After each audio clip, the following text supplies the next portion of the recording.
ताला तालीम और तहसील यह भी कभी अलीगढ़ की पहचान थी, लेकिन जातिवादी सोच के परावादी दलों ने अलीगढ़ के ताला उद्योग को बंद करने का कार्य किया। उसके मार्गों में कई बाधाएं खड़ी करें। यह परिवारवादी जातिवादी दलों को तालीम तहसील से कोई मतलब नहीं है।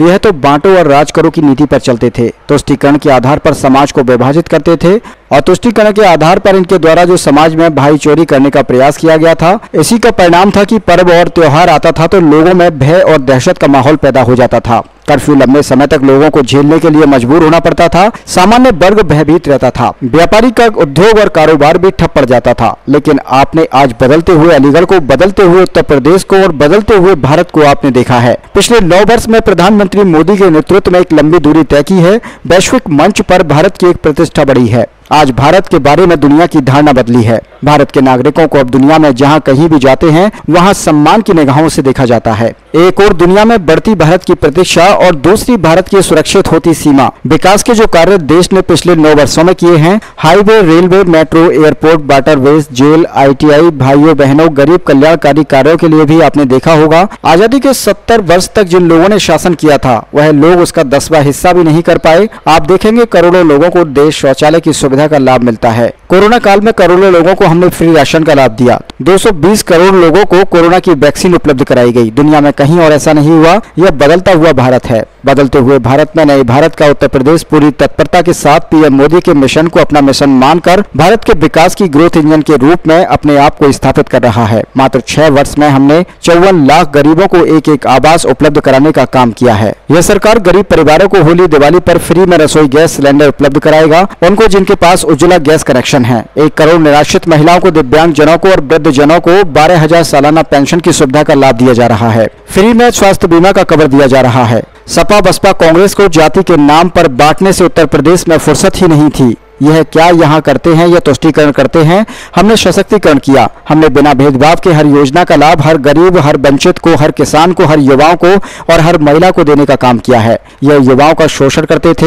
हमने युवाओं को ट्रेनिंग टेक्नोलॉजी के साथ जोड़ने का काम किया है। आज बीजेपी का युवा यूपी के अंदर ही नौकरी करेगा। ग्लोबल इन्वेस्टर समिट में सुधार करोड़ों का प्रस्ताव हुआ है पास। इस प्रस्ताव को जब जमीनी धरातल पर उतारेंगे तो युवाओं को नौकरी मिलेगी। युवाओं की ट्रेनिंग स्किल डेवलपमेंट की सरकार यूपी में कर रही है। यूपी में गंदगी के ढेर दिखाई देते थे। आज हमारा अलीगढ़ भी स्मार्ट सिटी की ओर बनने की ओर अग्रसर है। आपने अगर पहले राजीव अग्रवाल को अमीर बना दिया तो जैसे वाराणसी, गोरखपुर, मथुरा और अन्य चमक रहे हैं, उसी प्रकार पैसे का सदुपयोग हुआ होता। अलीगढ़ के विकास में वह पैसा लगा होता तो आज अलीगढ़ स्मार्ट सिटी के रूप में देश के अंदर स्थान बना जाता। 2017 के पहले पानी की बूंद के लिए हर घर नल योजना के साथ जोड़ रहे हैं। 17 से पहले व्यापारी रंगदारी देते थे। हरिप्रसाद चौरसिया उत्तर प्रदेश विकास के साथ तेजी से बढ़ रहा है। यूपी के लिए लोगों की धारणा बदली है। अलीगढ़ के बारे में लोगों की धारणा बदली है। पहले लोग अलीगढ़ आने से डरते थे, पता नहीं कब दंगा हो जाए।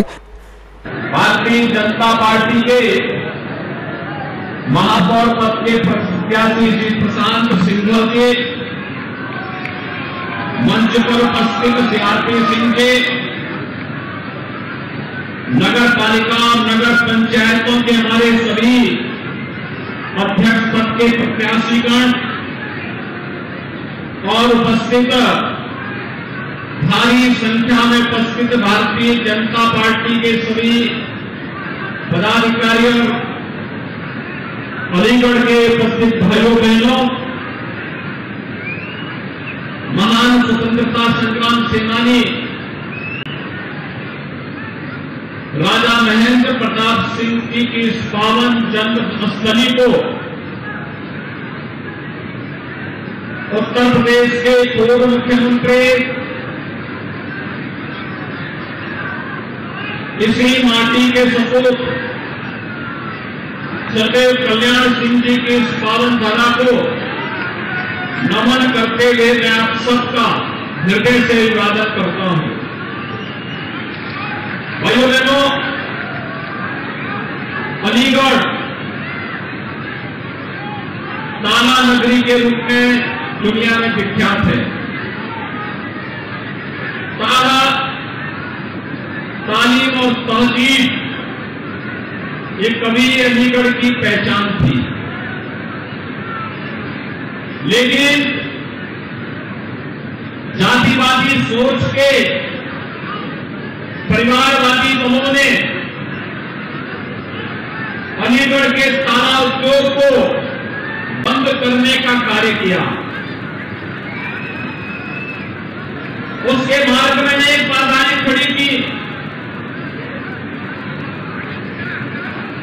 इन परिवारवादी जातिवादी दोनों को तालीम और तहजीब से भी कोई मतलब नहीं था। ये तो बांटो और राज करो की नीति पर चलते थे। तुष्टीकरण के आधार पर समाज को विभाजित करते थे और तुष्टीकरण के आधार पर इनके द्वारा जो समाज में खाई चौड़ी करने का प्रयास किया गया था, इसी का परिणाम था पर्व और त्योहार आता था, लोगों में भय और दहशत का माहौल पैदा हो जाता था। कर्फ्यू लंबे समय तक लोगों को झेलने के लिए मजबूर होना पड़ता था। सामान्य नागरिक भयभीत रहता था और व्यापारी का उद्योग भी, उसका कारोबार भी